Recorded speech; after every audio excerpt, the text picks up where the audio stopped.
नमस्कार साथियों, जय हिंद। मैं हूं नितिन कुमार छारी और आप सभी का वसंत एकेडमी पर बहुत बहुत स्वागत है। आज का जो हमारा लेक्चर है मानव रोग के अंतर्गत वो है गैर संक्रामक रोगों से संबंधित जो 8वें नंबर का लेक्चर है। इस लेक्चर के अंतर्गत हम मुख्य रूप से गैर संक्रामक रोगों को पढ़ेंगे और गैर संक्रामक रोगों के अंतर्गत कौन से रोग शामिल हैं, जिसको हमने दो भागों में बांटा। एक है कमी से होने वाले रोग और दूसरा है अन्य रोग। अन्य रोगों के अंतर्गत हम अगले लेक्चर में बात करेंगे। आज जो हम बात कर रहे हैं वो विटामिन की कमी से होने वाले, प्रोटीन की कमी से होने वाले और खनिज की कमी से होने वाले रोगों पे चर्चा करेंगे। आज का जो लेक्चर है वो बहुत छोटा लेक्चर होने वाला है, क्योंकि इससे संबंधित जो प्रश्न है वो फैक्चुअल रहेंगे, जिसके बारे में हम अभी थोड़ी देर से चर्चा करते हैं। यदि कोई विद्यार्थी चैनल पर नया है तो वो चैनल को सब्सक्राइब करके बेल आइकन पर टिक कर दे और वीडियो को एंड तक देखे, जिससे आपको इससे संबंधित जो परीक्षा में प्रश्न मिलने चाहिए वो मिल जाएंगे, है ना। काफ़ी हद तक कोशिश की गई है कि उसमें वो सारे प्रश्न जोड़ दिए जाएं जो परीक्षा में आ रहे हैं। जैसे प्रोटीन की कमी से होने वाले रोगों में हम देखते हैं तो दो प्रकार के रोग सबसे ज़्यादा इंपॉर्टेंट होते हैं। एक है क्वाशियोरकर, दूसरा है मेरास्मस। मेरास्मस के बारे में ये भी देखते हैं कि 1 वर्ष से कम आयु के बच्चों में प्रोटीन और कार्बोहाइड्रेट की कमी से ये मेरास्मस रोग होता है। तो कहीं ना कहीं प्रोटीन की कमी के साथ साथ अगर वो कार्बोहाइड्रेट की कमी भी पूछता है तो 1 वर्ष से छोटे बच्चों के अंतर्गत आपको मेरास्मस रोग टिक कर देना है। ठीक है, तो क्वाशियोरकर और मेरास्मस ये दो ही रोग ऐसे हैं जो मुख्य रूप से प्रोटीन की कमी से हो रहे हैं। इसके अलावा जो रोग हैं वो कहीं ना कहीं खनिज की कमी से हो रहे हैं। जैसे एनीमिया जो रोग हो रहा है वो आयरन की कमी से हो रहा है। ठीक है, ऑस्टियोपोरोसिस नामक जो रोग है वो कैल्शियम की कमी से हो रहा है।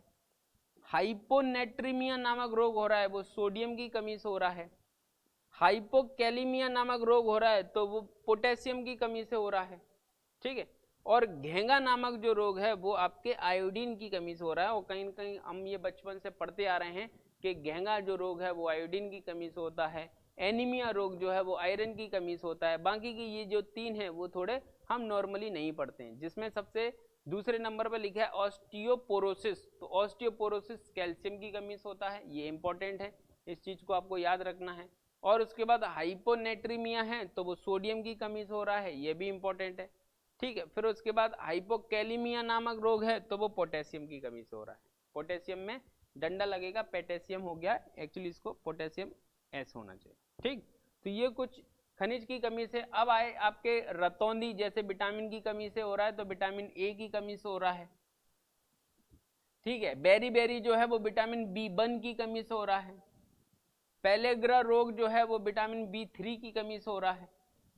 एनीमिया रोग जो है वो आपने अब इधर भी देखा था कि एनीमिया जो रोग है वो कहीं ना कहीं आपके आयरन की कमी से भी हो रहा था, लेकिन एनीमिया जो रोग है वो आपके विटामिन B6, B9 यानी कि फॉलिक एसिड और विटामिन B12 इनकी कमी से भी क्या हो रहा है, आपके शरीर में एनीमिया रोग हो रहा है। तो एनीमिया रोग एक ऐसा रोग है जो विटामिन की कमी से भी होता है और खनिज की कमी से भी होता है।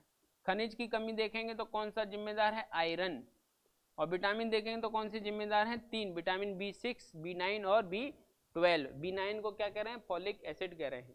स्कर्वी जो रोग है वो विटामिन सी की कमी से हो रहा है। रिकेट्स जो रोग है विटामिन डी की कमी से हो रहा है। जनन क्षमता में कमी जो आ रही है वो विटामिन ई की कमी से आ रही है। साथ ही साथ त्वचा संबंधी समस्या भी होती हैं।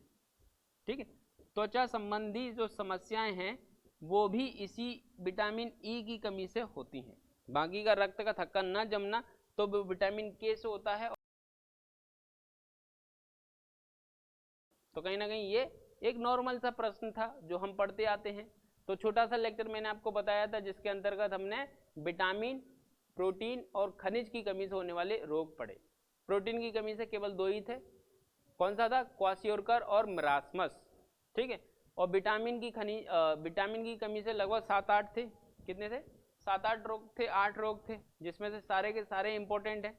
और प्रोटीन की कमी से जो थे, खनिज की कमी से जो थे वो टोटल 5 थे, जिसमें से 2 तो नॉर्मली आपको याद होंगे, 3 याद करने हैं। यानी कि ज़्यादा लेंदी मैटर नहीं है इसको याद करने के लिए, आप इजीली इसको याद कर सकते हैं। बस आपको क्या करना है, नोट डाउन करना है और इसको रिवाइज करना है। ठीक है, श्रेणी बनाते जाइए और उसको इसी हिसाब से लिख दीजिए और बोर्ड पे या घर की दीवार में कहीं ना कहीं चिपका दीजिए, जिससे क्या आप आते जाते जब उसको देखेंगे तो आपको याद हो जाएगा। ठीक, तो मुलाकात अगले लेक्चर में होगी, जिसके अंतर्गत हम पढ़ेंगे गैर संक्रामक रोगों के अंतर्गत अन्य रोग, जिसमें डायबिटीज और अन्य बीमारियां होंगी जिस पे हम एक एक करके चर्चा करेंगे। ठीक, तो चलिए मुलाकात अगले लेक्चर में होगी, तब तक के लिए जय हिंद।